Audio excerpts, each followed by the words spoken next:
Jai Hind, ladies and gentlemen. Today we are going to discuss about a very interesting topic, e-governance. If I had to talk about e-governance, or basically also called as electronic governance, people actually would have got confused in the term e-government and e-governance, right? Government and governance are basically two different aspects. Governance is actually the process by which government does its works, its job, its role, right?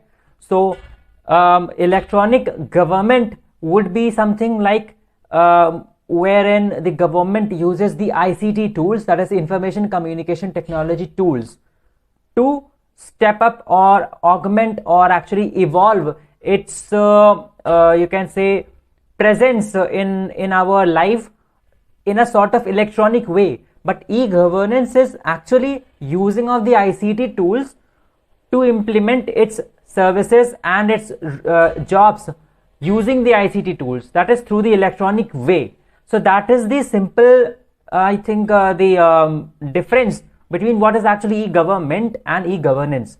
So what is the actual definition, actual meaning of e-governance? Now that let us talk about having known about the difference between those two jeopardized topics, right?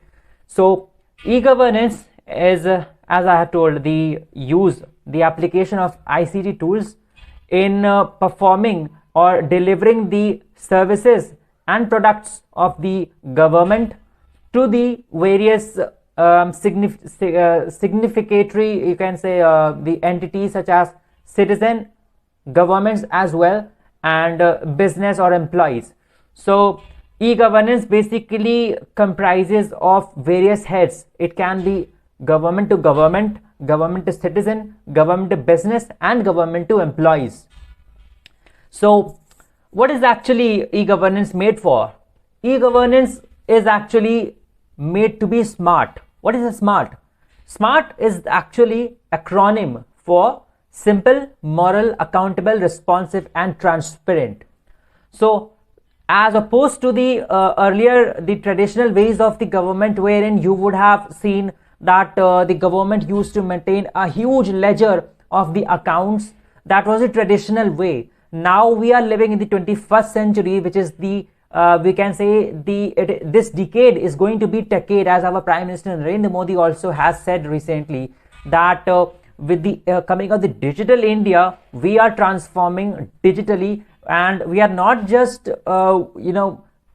developing the, we can say, the national infrastructure, but also the digital infrastructure in place, right? So in that sense, the e-governance is made to be smart.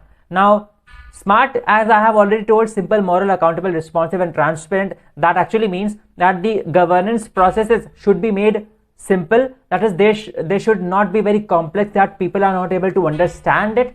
So regarding that, the government also provides the digital literacy, the digital education also through various schemes, right? Then it is actually made to be moral in the sense that the new system of government with the use of ICT has been actually transformed, and it is drastically different from the traditional ways of government.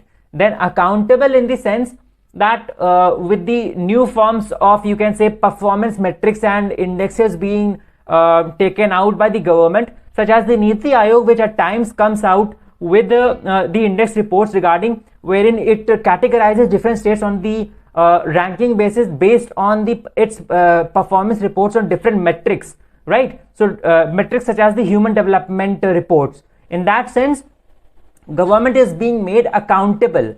Responsive in the sense that earlier you would have supposed to be waiting for hours or even days to get the result, to get the output of an application that you would have submitted to a government office by traveling several kilometers and being in line, right? By, of course, filling an application form of maybe 2 pages, right? That was the traditional way of accepting the service by the government, and then the response would be very late. But now the government is being made accountable for its services it provides, and in that sense now you can avail the government services on an online mode, and through also with the availability of now with the common service centers as well, that are just up to 1 or 2 kilometers near you, right? So those common service centers are available to provide you the best of the services at the in the very, you can say, minimum time, of course, with the use of the information communication technology tools and the updated you can say software that are being provided to those employees that it actually employs, right? And then we have I have told the response idea. Then transparent, the most eminent you can say pillar of e-governance is its transparency. Because how? Once the government processes are being made electronically, you can say provided in the public domain, you can fetch the details that where is actually your application that you have filled online, how far has it reached, and how far more time will it take to get successful, right? In that sense, you have the transparency in place. Earlier you would have to again go with such long distance to get to know as to where is your application, and the response you would get actually was that we are working on it. That was the traditional way. Now you can go online, and with the click of a button you can get to know where is your application as of now. That is the transparency we have got. So these are the pillars of e-governance.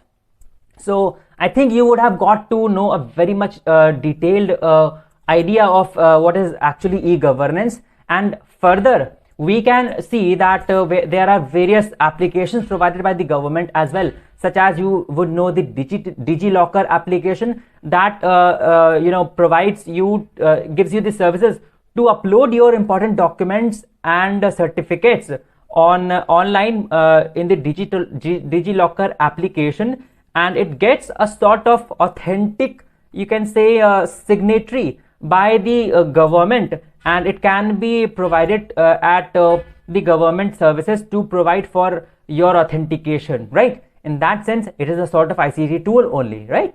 And if we have to talk about the examples of various interactions between the government bodies and the public institutions as well, or the private institutions as well, then we all know the sort of services we are getting for availing our passport.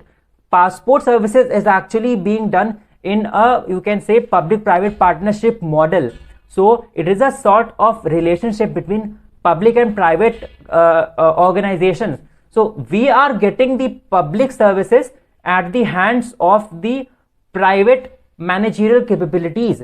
This also comes under the e-governance, wherein the government is working in tandem with the private companies, that is the employees, the organization which it employs for the delivery of its services. These are the sort of, you can say, the advantages of e-governance, and the best of the advantage is the transparency it brings, because that actually reduces the corruption that was prevalent in India since long. So now once we are done with the complete digital infrastructure in place, with the complete you can say digital literacy of the people, we will surely have a very balanced approach for the e-governance. And in that sense, the government is currently working for setting up approximately 10 lakh Wi-Fi hotspots across the territory, and also going to employ on an average 20 to 30 lakh of people for the hotspots actually, right? So in that sense, with the complete digital infrastructure in place, we are surely going to implement a very comprehensive model of e-governance.